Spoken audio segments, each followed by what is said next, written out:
Expliquez-moi pourquoi est-ce que vous ne croyez pas au scénario que maintenant que Vladimir Poutine est... D'ailleurs, je devrais même vous poser d'abord la question de savoir si vous êtes d'accord avec mon introduction de tout à l'heure et cette petite musique qui dit que Poutine a gagné la guerre en Ukraine. Moi, je pense qu'il a gagné, tout à fait. Je crois on n'est pas loin de la fin de la guerre, pour une simple raison, je peux vous dire, puisque l'armée ukrainienne manque d'effectifs. Hmm. Vous pouvez envoyer à l'Ukraine autant d'armes que vous voulez, autant de munitions, mais bientôt, il y aura personne pour se servir de ces armes. Vous voyez que la moyenne d'âge des militaires ukrainiens aujourd'hui, c'est de 43 ans. Ils n'ont plus de réserve, les pauvres. Chaque fois, on se souvient du Vietnam, de l'Irak, de l'Afghanistan. Les Américains mènent des guerres par procuration, et après, ils abandonnent ces gens-là. Mais les Russes perdent des soldats tous les jours. Oui, On dit 300 soldats par jour. Non, je crois... Écoutez, je ne connais pas des chiffres. Les chiffres ne sont pas donnés. Mais de toute façon, je peux vous dire aussi 300 soldats très jeunes. Les Russes sont à la défensive. Ils sont à la défense. Et quand on fait la défense, on perd moins d'hommes que pendant Pourquoi la les défense attaques. Pourquoi vous dites? Parce que vous parlez de la contre-offensive ukrainienne, c'est ça? Bien sûr. Hmm.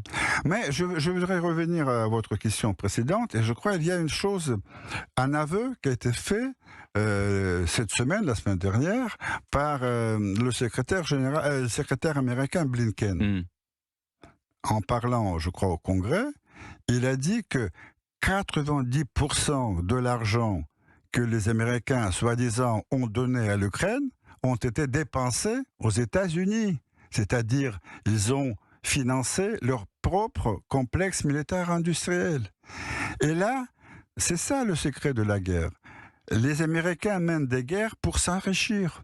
Et d'ailleurs, il y a aussi un retour dans le passé important. Il y a eu un grand président des États-Unis, un grand général Eisenhower. Vous connaissez Eisenhower, sans doute. bien sûr. Très grand. Alors, dans son tout dernier discours comme président, avant de partir, c'était en 61, il a dit « Attention au complexe militaire industriel des États-Unis » qui peut vous réserver des pires surprises. Lui, général, président des États-Unis, il a dit « Attention ». C'est ce que nous voyons aujourd'hui. On va regarder ces propos d'Anthony Blinken. Juste une chose, quand on dit gagner la guerre, c'est gagner entièrement la guerre, mais vous n'avez, pour l'instant, en tout cas les Russes, n'ont pas pris Kiev, qui était l'objectif principal et premier. Où vous pensiez d'ailleurs les Russes avoir Kiev en quelques jours. Non, Kiev c'est la capitale. Oui. De toute façon, Kiev, d'après les objectifs qui ont été fixés pour cette opération, ne fait pas partie des objectifs à conquérir. Mais c'est la capitale. C'était le cas. C'est la capitale. Alexandre Orlov, c'était le cas au début. Justement, parce qu'il fallait bien venir et demander à des gens qui sont à Kiev qu'ils remplissent ces conditions que nous avons formulées.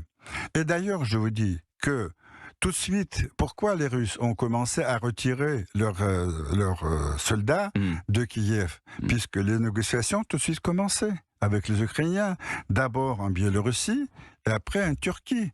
Et on a même préparé un projet d'un accord de paix. Et puis, alors c'est Boris Johnson qui est venu à Kiev, envoyé par les Américains, dire « Ah non, stop, pas de signature, pas de traité de paix, il faut continuer la guerre. » Voilà, ce sont des faits. Qu'est-ce qui nous dit, et vous n'avez pas encore répondu à cette question, parce que d'abord vous avez clairement dit ce soir sur Europe 1 que Poutine a gagné la guerre en Ukraine, qu'est-ce qui nous dit que Poutine ne va pas étendre sa belligérance à d'autres pays, et notamment... Mais pourquoi faire? Pourquoi? Quels sont les retourne intérêts? la question. Quels sont les intérêts? Puisque Poutine, il est très rationnel. Une partie des Polonais, par exemple, ont peur que Poutine attaque la Pologne. Écoutez, vous savez, avec la Pologne, nous avons à peu près les mêmes relations qu'ont eu jadis les Français avec les Allemands. On a avec la Pologne une histoire un peu compliquée et difficile. Mais, je confirme. Mais je peux vous dire qu'il n'y a aucun intérêt pour la Russie à conquérir ces terres. Nous avons nos propres terres qu'on n'a pas encore aménagées. On a tant de travail chez nous. Et encore une fois, je reviens. Pourquoi on a attaqué l'Est de l'Ukraine?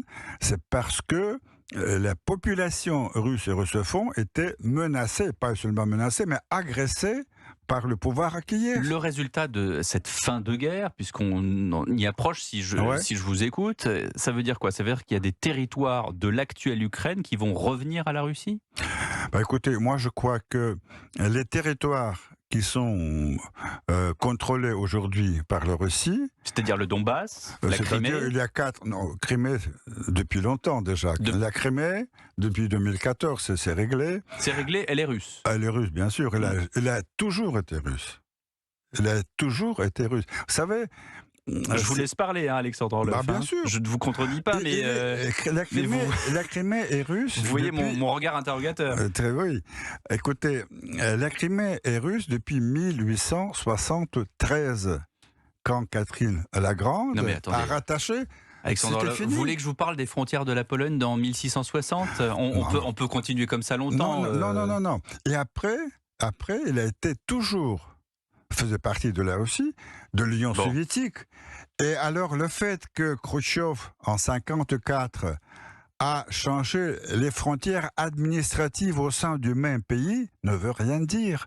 Et d'ailleurs, vous savez que de 1991, quand l'Ukraine a proclamé son indépendance, Yeltsin a dit tout de suite à Kravchuk, attention, la Crimée et Donbass, c'est le nôtre. Et il fallait bien sûr à Yeltsin insister. Et alors, à ce cas-là, on pourrait éviter malheureusement ce conflit que nous connaissons aujourd'hui.